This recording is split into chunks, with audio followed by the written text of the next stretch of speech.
So you're ready with it, and everyone says, okay, ready, we're taking, all right, okay, camera, action.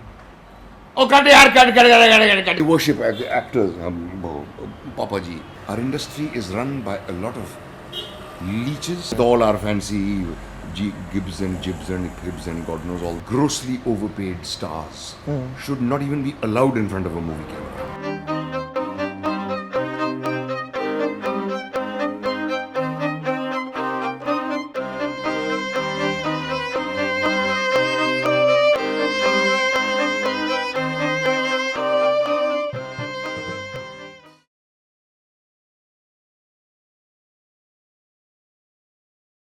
One of the things that you said in the past is that acting has inherently to do with this desire to be somebody else. And the sense I get is there seems to be a deep connection with a kind of unhappiness there, with a sense of dissatisfaction during your childhood when you're growing up. Yeah. How has that desire for an intimate kind of embodiment with another being changed over time? It has changed, I have to say. The need to act, and I have said what you just mentioned many times, because I believe it, that the need to act arises out of a dissatisfaction with what you are. And I think children who are somewhat sensitive sense it kind of early. I didn't have too many friends. I wasn't one of those popular kids. No one ever gave me the time of day. I wasn't good at anything. So it was great solace to retreat into this imaginary world and become another person. So I have to say, and I'm sure that most actors would confess to a similar beginnings of the urge. Most actors, of course, are too busy denying that they ever wanted to be actors, to ever try to analyze why they became actors. I don't know why it is they're embarrassed of being actors. Oh, I never wanted to be an actor. I was forced into it. It's all nonsense and lies. They were all wanting to be actors. They were all dying to be actors. And they were wanting to be actors because they wanted to get through to people. Person doesn't become an actor to serve art. Or because you're conscious of statements made by a movie or the seriousness of the craft or anything. You become an actor because you want to meet girls here. As Dustin Hoffman himself once very honestly said. You become an actor because you want people to look at you. You want people to respond to you. And I was one of those to whom nobody ever responded. So acting gave me great solace. And of course, being the dullard I was in school, I never got an opportunity to act in the school plays. And there was a large number of school plays done. Some wonderful ones. It used to kill me. So my fascination with movies and theatre just grew and grew and grew. Fed by Mr. Kendall's annual visits, Shakespeareana. Mr. Kendall I consider the greatest actor I've ever seen. Not only because of his the virtuosity of his acting, many other reasons.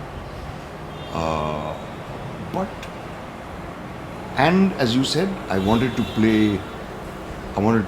hide away from myself. I wanted to play different parts. I wanted to prove myself to be the best actor around, etc., etc. A lot of those dreams have gotten sublimated, not all fulfilled, but I've had my satisfactions. And over the years, I've come to realize that an actor's job is in fact not to only indulge himself in his acting, but to act as a messenger, quite simply.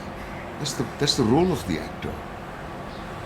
It's amazing that very few actors are able to define the nature of their work, if you ask them. Whereas a carpenter can do it, a potter can do it, a blacksmith can do it, a singer can do it, dancer can do it, an actor can't. An actor will resort to meaningless statements like, it fulfills me, or I like to get into the psyche of another character. That's all nonsense. You never get into the psyche of another character. But that's another issue. Yeah. What I have come to realize is that acting is not an end in itself. You don't act for the sake of acting. You act for the sake of acting only as riyaz, only as practice for yourself. And And again, too few actors do that. Most of them don't know what they should do by way of riyaz. Mercifully, I have managed to discover some paths. Thanks to the various teachers I have come in contact with, Mr. Al-Qazi, Mr. Taneja, Pandit Satyadev Dubey, and brief stint with the person like Grotowski and Peter Brook also, since I was fortunate enough to meet them personally and work with them. So none of them actually stated it like this, but that is the conclusions I have drawn. So that's what's changed. But has this desire to be somebody else dissipated over time? No. No, it hasn't. But that's not the main thing anymore. Surely a quality of wonder, of fancy has... Yeah, exactly. And we'll talk about this subject of wonder, which is a lovely word that you've used, a little later. There's something else that I remembered about my childhood which I'd like to talk about. Sure. Which has perhaps created my fascination with actors and clowns and performers. The desire to be somebody else is now not the main thing, though it's still a great deal of fun to become a slum dweller or an auto driver or a debauched millionaire or a beggar on the street. It's great fun to do all that. But now I do that at the service of the script. It's the great lesson I've learned from Mr. Kendall, that an actor has to be a servant of the script.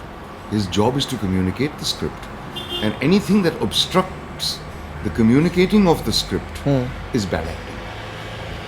Which is why bad acting cannot be quantified or measured. As overacting or underacting. Yeah, those are all meaningless terms. But in the same way as you can categorize and classify and assess good photography or good editing, you can't do the same with acting.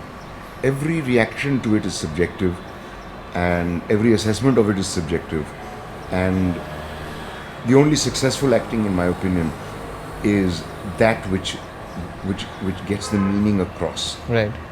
So there is no such thing as a very good actor, generally speaking, or a very bad actor, generally speaking. Sure. The same actor can be wonderful in one project and dreadful in another.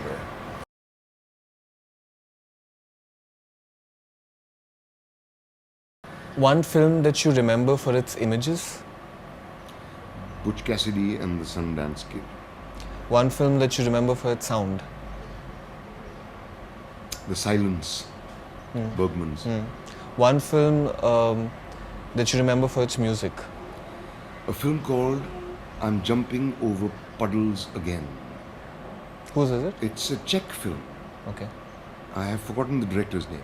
And A new film? No. It's an old film which we used to watch as students at FTI. Achha. I'm Jumping Over Puddles Again. One acting performance that has moved you the most? By an actor or by a non-actor? Either way. Daniel Day-Lewis. My Left Foot. My Left Foot. And if the qualification and I was was made? equally moved by the acting in Bicycle Thieves. By? Bicycle Thieves. One film that has moved you, that has stayed with you for a really long time. Guide. Devanand's Guide. Stayed with me forever. I saw it when I was in college, 67. I think it's the greatest Indian film ever made. Do you think any of the current lot of actors has delivered any film which will stay on for 100 years? I think Amir's work will definitely survive. He's very savvy. He's a very smart guy. And he's not a bad actor. Amir, I hope you're watching. I think his work will survive. You know, one of the things that's very often, it's like a catch line that goes around about the Hindi film industry especially, is that talent बहुत है, पर पैसा नहीं है right quarters में. Now, I've been asking this question to other people we've been talking to, and we've had a series of responses. Abhishek Chaubey, for example, who I was talking to yesterday, said that he doesn't buy it at all. He thought this was complete bullshit. Yeah. Similarly, talent, according to me, talent is directly proportional to the amount of effort you put in. Nobody's born with talent.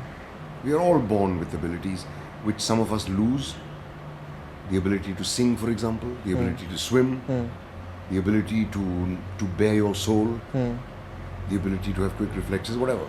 Some of us lose them, some don't. Those who don't are the lucky ones. So, and to quote Grotowski, there is no such thing as talent, but there is such a thing as lack of talent. And lack of talent occurs when you are not in your right place. Too many of, and I have to be blunt and completely straight in this statement, too many of our grossly overpaid stars should not even be allowed in front of a movie camera. Right. There should be a law preventing such people from acting. Yet, these guys are living luxurious lives and are celebrated all over the country. So I don't agree with this at all. I think we agree that the situation is bleak. Yeah. So what is the diagnosis? Like, is it a dearth of talent? Is it a, what is, what? It's a greed for money is what I can see. And I don't know how, if you are getting 7 crores instead of 5, how is an ice cream going to taste better? You know, what is it you can do with 7 that you can't do with 5? That's what it is here. Basically, our industry is run by a lot of leeches who swallow money rather than blood. You know, it's money runs in their veins. And they are the people controlling the industry, you see, and that's where we are different from the old Hollywood, on which we are modeling ourselves. We are still trying to make the Busby Berkeley musicals, which he made in the 50s, and even a film like Bathing Beauty, the song picturizations are superior to anything that we do in Bombay. Right. You know, today, with all our fancy Gibbs and Jibs and Hibs and God knows all the stuff that we've got with cameras, and all our fancy editing. But still, content-wise, we are leagues behind. Look at the films coming out of Iran, Poland. Yeah. Do you get time to watch films still? Sure. What are your watching habits like? At the moment, I haven't watched anything for a while because we've been performing a lot. No, but you take time out. I watch everything. Yeah. You take time out to watch. I'm a film junkie. I like to watch movies. Yeah. In fact, last night I got home and watched a film by Robert Rodriguez called Machete. Yeah. Really low budget film and. Yeah, I loved it. Yeah. I love entertaining movies. I think the 2 greatest movies made in India are Guide and Mughal-e-Azam, closely followed by Teesri Manzil. I don't think bloody Uski Roti and Thoti and Double Roti fit in anywhere. We were talking about this. Among the best. 1,000 movies. Yeah, what I was going to ask you then is that why is it that these great art film directors, the acting performances are terrible? They're downright. They are the ones who I'm talking of when I say resentment against actors. Right. There's this so-called great Do you think it has to do with the kind of cinema now deceased who once said actors are unnecessary. Yeah. In my hearing. You don't need actors. Why do you need actors? They are always false. They do too much. They are sacrificing themselves in front of the camera. You don't need to do all that. Do you think it's a kind of megalomania? Absolutely. And more so with the serious films. You see, more so with the serious guys, because the popular cinema, unfortunately, is the other extreme. Right. They worship actors, Papaji, Tusi Topo, you know. It's the other extreme, where the movies are totally actor-centric. And here they are totally dismissive of what the actor can contribute. Some of those guys are resentfully coming around to the fact that actors are necessary, but then it has become that stars are necessary. Right. You know. So the influence of great filmmakers like Bresson and Godard has got to be understood in our context. You can't come out of seeing Do Duni Char and expect to become a Bresson day after tomorrow just by growing your beard and scratching it. I was never taken in by this whole thing of, you know, a film by. Who the hell are you to call it a film by? It's not a film by you. You haven't shot it. You haven't edited it. You haven't composed the music. You haven't lit the sets. You haven't designed the sets. You haven't designed the costumes. It's an auteur series, which was Yeah. you don't really subscribe to I it, don't no? subscribe to it at all. Right. I think it is the most bloody megalomaniacal thing that a filmmaker can do, is to call his film a film by. But do you think this has happened in I think only hindsight? Chaplin had the Yeah. right Yeah. to say a film by. Yeah. Do you think this has happened in hindsight? This sense of, were you as discerning when you were sitting under the wisdom tree It in used to puzzle FT? me. No, even before Wisdom Tree, when I was at the NSD, I watched some of the movies that came out, like Ankur, for example. I was very encouraged watching Ankur because I said, hey, this film is going to need actors like me. This filmmaker is going to need actors like me. I had this premonition, and sure enough, I was in Shambabu's next film. But I wonder why this film by so and so. There's so many people who've contributed to it. It's not a dictatorial process. Okay, you can have your name in larger type than anybody else, because perhaps you've worked harder than anyone else, but you haven't done it alone.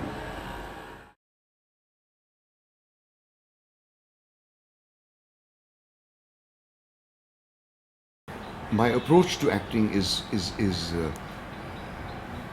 less sentimental than it was, less romantic than it was. That's the only way I can put it. Dr. Sriram Lagu, who I consider the greatest theatre actor India has ever had, I would categorize him among the great theatre actors of the world. Unfortunately, his films don't do it justice to him. Has titled his autobiography Laman. Laman means the carrier of goods. Right, I love that title. right, It's not my life in art or something like that. right. What has been the most painful experience for you within cinema? Not just in acting, but within cinema at large? When I didn't get paid. No, but I mean this in the sense of a project where you... Nothing more painful than that, I can tell you. You know, when you know there's tons of money going around, and you worked your butt off, and then you get rooked. You know, that really hurts. Right. Creative pains, there have been many. None that I regret, and none that I stroke. Sure, there have been agonies over how to do it right, uncertainties, anger at times when I felt that the director is not helpful. A lot of our filmmakers have this, what I can only call resentment towards actors. It's not very difficult to understand when you know that in an actor's job, the results are sometimes, the rewards are sometimes not commensurate with the effort put in, and sometimes they come too fast, and so on. So actors are the butt of a lot of resentment anyway. But to face it from a filmmaker is particularly difficult. When you have a director behind the camera practically taunting you and not helping you, that's painful. And that's happened a few times. Funnily enough, this is a criticism that you've made even of the so-called art cinema film directors, about their disregard for fundamental human behavior. Yeah. What I want to talk to you about is how do you think that because you were talking about craft before this, and very often you said that you don't like the entire sense of mystification that very often comes from when you're talking about acting techniques or acting styles. The disregard for human behavior, which has been my biggest problem with the films that we make, both popular and experimental, whatever you like to label it,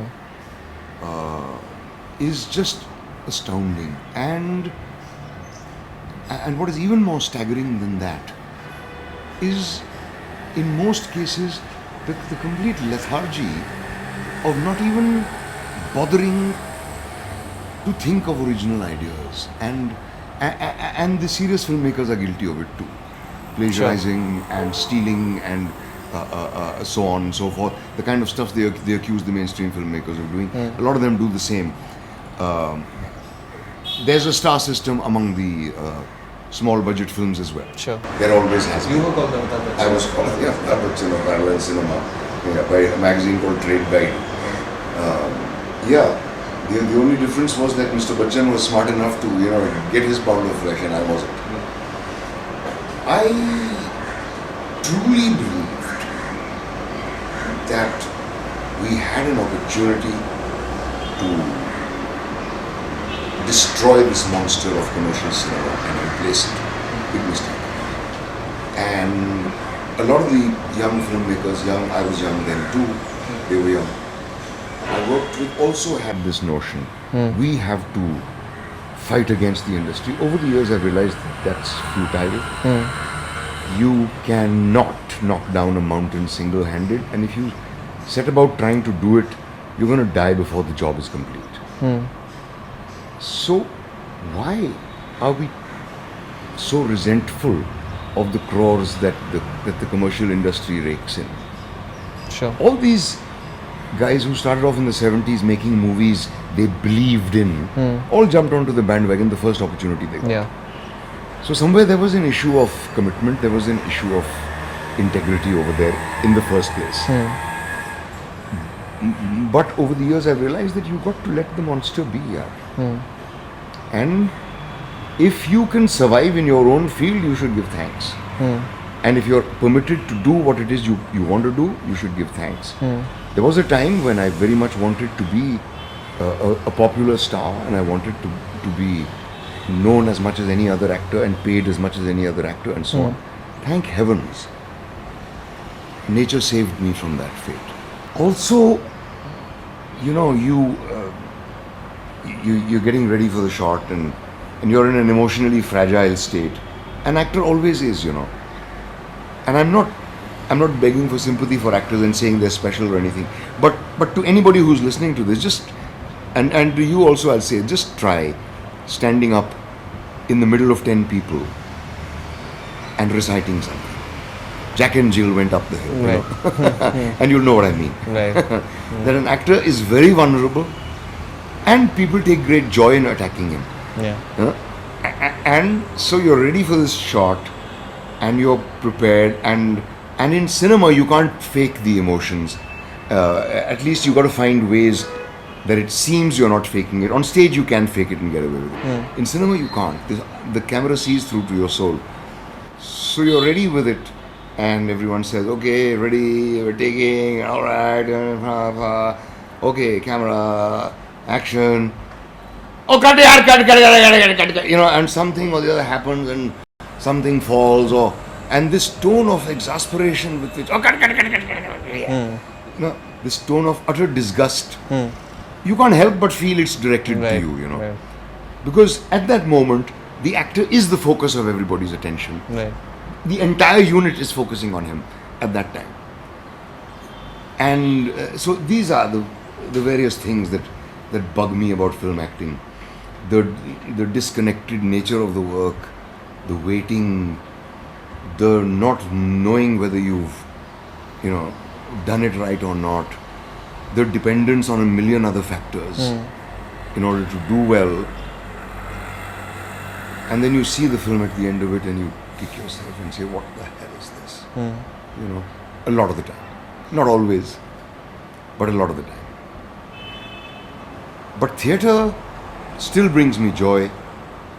Teaching still brings me great joy. I enjoy teaching more than I've ever enjoyed acting, which is saying a lot. Yeah, I love interface with young actors. I love talking to them, listening to them,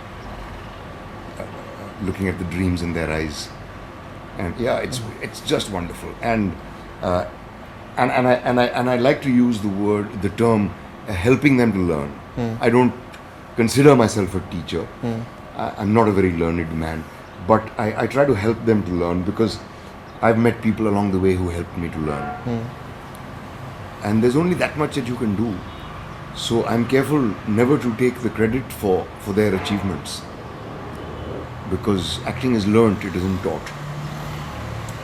And theatre, it isn't only the continuous nature of it and so on. It's not continuous actually if you think of it. Theatre is also disconnected. There is scene, there are blackouts, there are exits and entries and so on.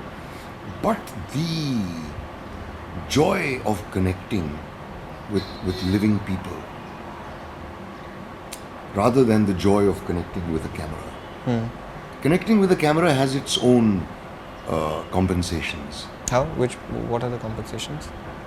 When a moment goes well in cinema, It's captured forever. It's captured forever. And when it goes badly, it's also captured forever. So that's the danger in cinema. 100 years later, they're going to watch your performances and say, what is this actor doing? Yeah. He doesn't know anything. You know?